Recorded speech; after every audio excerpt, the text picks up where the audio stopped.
Bonjour et bienvenue sur la vidéo d'aide à la déclaration de votre investissement Pinel. Nous voici sur le tableau de bord. Je vous invite à conserver cette fenêtre lorsque nous aurons commencé la déclaration de revenus, car des éléments utiles se trouvent dans l'onglet Documents ici. Je pense notamment à la taxe foncière et à l'avis d'imposition de l'année dernière pour le report de l'avantage Pinel. Donc maintenant, nous pouvons commencer la déclaration ici. Je vous passe les messages d'avertissement ainsi que l'état civil. Pensez à bien vérifier vos informations et indiquer si un changement d'adresse a eu lieu cette année ou l'année dernière. Si vous disposez d'un téléviseur à votre domicile, laissez la case décochée. La deuxième partie vous concerne si vous remplissez la déclaration pour une tierce personne. Nous arrivons donc à la composition de votre foyer. La première partie correspond à vous et votre situation familiale. Notifiez le changement si besoin. En ce qui concerne les personnes à charge, beaucoup d'entre vous se posent la question lorsque les enfants sont grands et commencent à générer des revenus. Faut-il les garder à charge? Pour répondre à cette question, je vous invite à faire les deux simulations, avec et sans votre enfant, et de choisir le cas qui vous est le plus favorable. Tout d'abord, il convient d'identifier le nombre de parts dans le foyer. Prenons comme exemple Monsieur Opéra, qui est marié avec Madame Opéra. Ils ont également un enfant à charge. La question se pose quand l'enfant commence à gagner sa vie et à avoir des revenus. Dans le cas numéro 1, nous additionnons les parts, mais également les revenus du foyer. Dans le cas numéro 2, nous enlevons la demi-part de l'enfant, nous le sortons donc du foyer fiscal, et si besoin, lui versons une pension alimentaire, ce qui réduira les revenus imposables de Monsieur et Madame Opéra. Dans cette simulation, il est donc plus judicieux de sortir l'enfant du foyer fiscal. Cependant, il faut bien faire attention à deux points importants. Le premier, les revenus des enfants bénéficient souvent d'exonération en fonction de leur nature. Job étudiant, stage, alternance.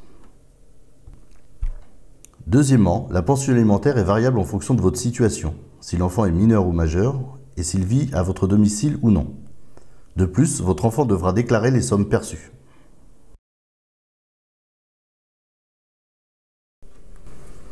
Je vous passe le message d'information, comme quoi il vous faut vérifier les informations fournies par votre employeur.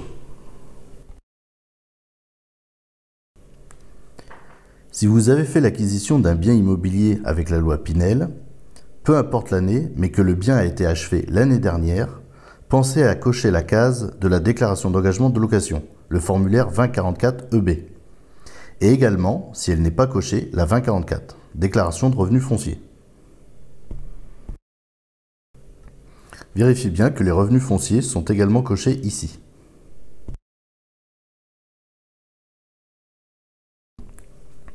Très important également, dans la colonne charge, pensez à cocher la ligne investissement locatif, car c'est ici que nous allons créer la réduction liée à votre investissement.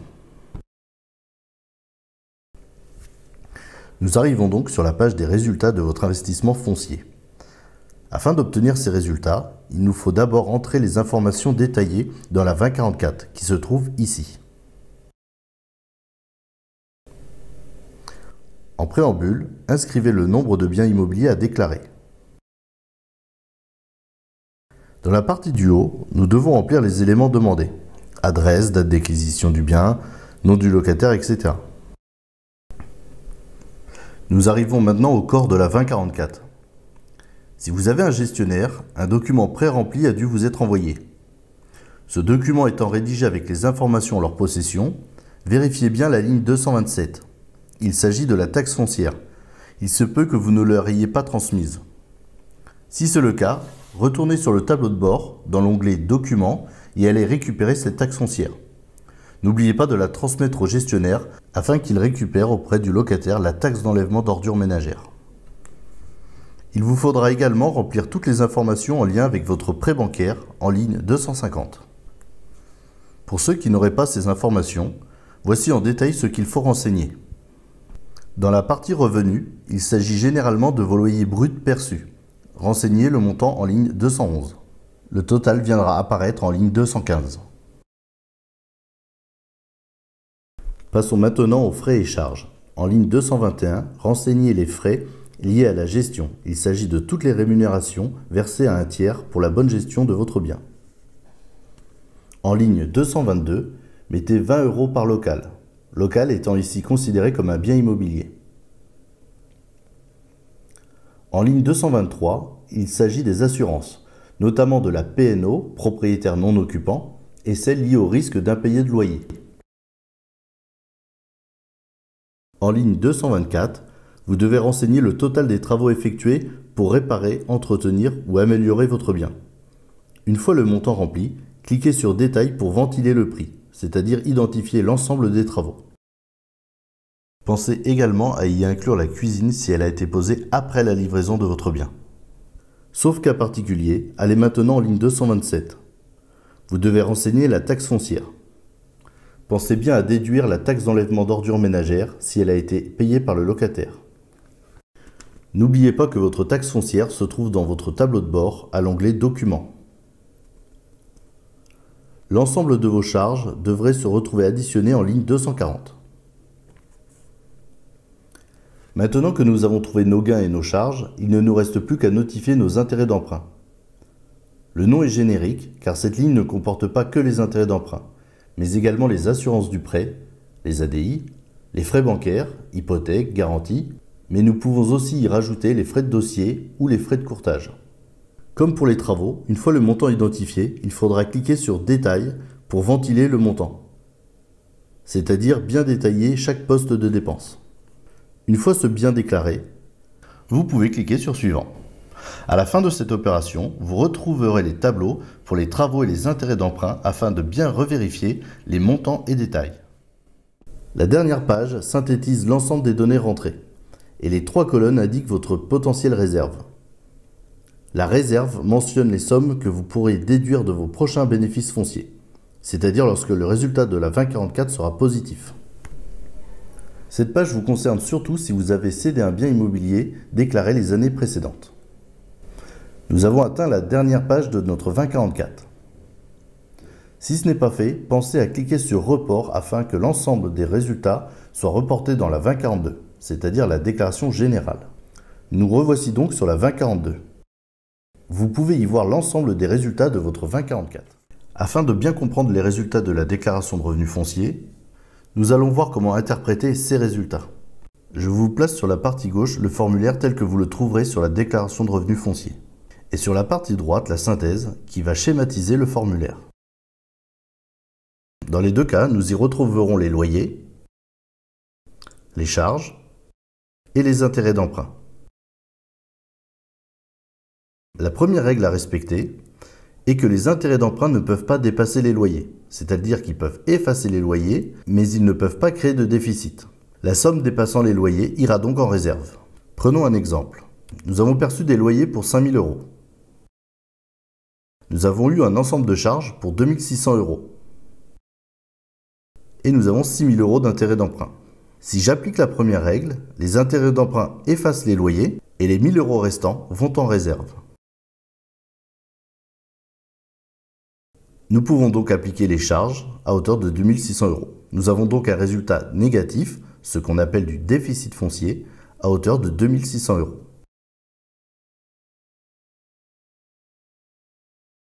La deuxième règle à respecter est que le résultat ne peut pas être inférieur à 10 700 €. Donc nous avons un plafond de moins 10 700 € applicable. Au-delà, les sommes iraient également en réserve. Dans la synthèse, je vous ai réinscrit les cases correspondantes. Afin de bien comprendre cette synthèse, nous avons, pour le résultat, si la somme est positive, nous sommes en bénéfice foncier, en case 4BA.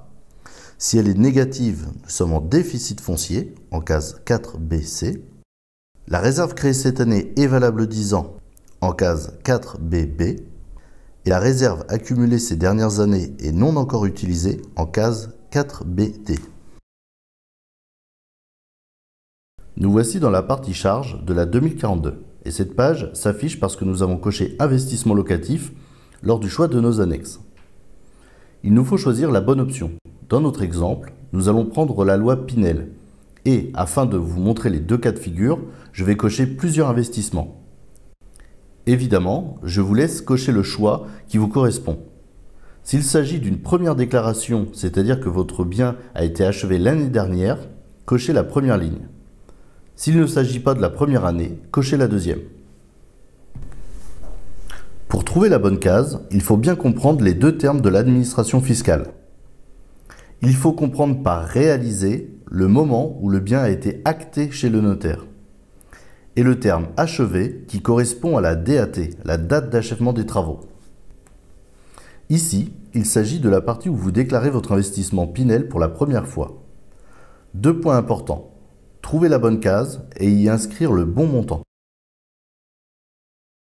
Dans notre exemple, s'il s'agit d'une première année, la question ne se pose pas. La DAT est de 2019. Maintenant, trouvez la ligne qui correspond à votre achat. Si vous ne vous en souvenez plus, reportez-vous au titre de propriété. Maintenant, choisissez s'il s'agit d'un bien acquis en métropole ou en outre-mer. Attention, la livraison de votre bien a pu se faire en début d'année, mais avec une date d'achèvement des travaux fin d'année dernière.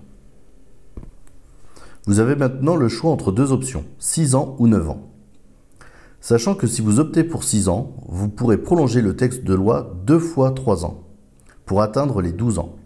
Si vous optez pour 9 ans, vous pourrez prolonger 1 fois 3 ans et atteindre également les 12 ans. Pour ma part, et cela n'engage que moi, je préconise de s'engager sur 6 ans, pour nous offrir plus d'options de sortie si le marché était porteur ou si nous voulions changer de stratégie patrimoniale à moyen terme. Une fois le choix fait, il ne reste plus qu'à inscrire le montant d'achat. Alors, comment définir ce montant? Il s'agit du prix majoré des frais afférents à l'acquisition, c'est-à-dire les frais de notaire, voire les frais d'agence s'il y en a eu pour cette acquisition. En ce qui concerne la cuisine et le parking, si le promoteur vous a livré le bien avec une cuisine, vous pouvez l'inclure dans le prix d'achat. Si vous l'avez fait poser après la livraison, il faudra l'inscrire dans votre 2044 à la ligne des travaux. En ce qui concerne le parking, deux options s'offrent à vous. Soit vous l'intégrez au prix d'achat et le louez dans le même bail que votre logement, soit vous le sortez du prix d'achat pour le louer séparément. Si vous le louez à part, vous augmenterez votre rentabilité mais perdrez un petit peu de la réduction fiscale Pinel. Également, si vous sortez le parking alors qu'il a été acquis en même temps que le logement, il n'est pas impossible que l'administration fiscale vous requalifie, vous fasse réintégrer le parking dans l'investissement Pinel. Passons maintenant au cas où vous avez déjà déclaré votre loi Pinel. Il nous faudra inscrire le montant de la réduction d'impôt et non le prix du bien. Afin de gagner du temps, je vous invite à retourner au tableau de bord et de retrouver votre avis d'imposition de l'année dernière. Tous les éléments y seront, les dates et le montant à reporter. Comme sur cet exemple, vous retrouvez l'acte d'achat, la livraison et le montant à reporter.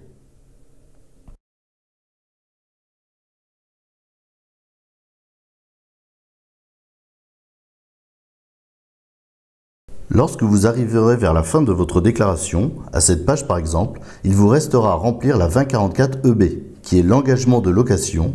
Cliquez sur le lien ici. Nous voici à présent dans la dernière étape pour déclarer pour la première année votre investissement Pinel. Tout d'abord, notifiez le nombre de biens en question. Ensuite, il vous faudra remplir vos coordonnées, puis celles du bien Pinel. Maintenant, passons aux caractéristiques du bien.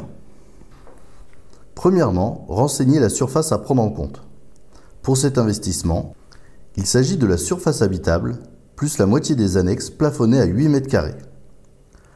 Par exemple, pour un appartement de 70 mètres carrés qui a un balcon de 20 mètres carrés, nous faisons donc 20 divisé par 2 égale 10 mètres carrés, nous appliquons donc le plafond de 8 mètres carrés pour définir la surface de l'annexe. La surface à prendre en compte sera donc de 78 mètres carrés. Les annexes sont les balcons, caves, vestibules, etc. Sont exclus des annexes les terrasses, stationnements et garages. Regardons maintenant la qualité du locataire. Si vous louez en direct, ce qui est souvent le cas en loi Pinel, cochez la première case et remplissez les informations demandées. En cas d'oubli, reportez-vous au bail, toutes les informations seront notées dessus. Maintenant, nous allons définir le texte de loi demandé. Dans notre exemple, nous allons rester sur le texte de loi Pinel ici. Nous venons donc de faire apparaître la nature du logement. Deux cas de figure le plus souvent rencontrés chez nos clients. Le logement acquis neuf et le logement acquis en VFA, en vente en état futur d'achèvement. La différence est que dans le premier cas, le bien acheté neuf est déjà livré, alors que dans le deuxième cas, il est encore en cours de construction et donc d'achèvement. Prenons justement le cas du VFA. Date d'acquisition de l'immeuble. C'est la date d'achat, le passage chez le notaire. Elle se trouve sur l'attestation de vente ou dans le titre de propriété, tout comme la date de dépôt de la demande de permis de construire. La DAT, date d'achèvement des travaux, vous l'avez reçue par le maître d'œuvre ou l'architecte du promoteur. Il vous indique l'achèvement de l'immeuble. Et enfin, le prix de revient. Reportez le même montant que rempli pour l'investissement locatif Pinel précédemment. Et pour finir, il faudra indiquer la durée d'engagement de 6 ans ou 9 ans. Restez cohérent avec votre option précédemment choisie dans la déclaration. Sauf si vous louez votre bien Pinel à un enfant ou à un parent, cochez également cette case. Nous en avons donc fini avec la déclaration de votre investissement Pinel. Une fois l'ensemble de vos autres revenus et charges déclarés, faites suivant jusqu'à trouver la page de synthèse de votre déclaration de revenus. Vérifiez bien ces informations et cliquez sur « Signer ma déclaration ». Nous en avons donc fini. Vous pouvez en rester là. Sachez cependant que vous pouvez à tout moment modifier ces informations jusqu'à la date butoir établie en fonction de votre département. J'espère que cette vidéo vous aura aidé. Si besoin, les conseillers d'Opéra Patrimoine se tiennent à votre disposition pour encore plus de conseils. À bientôt.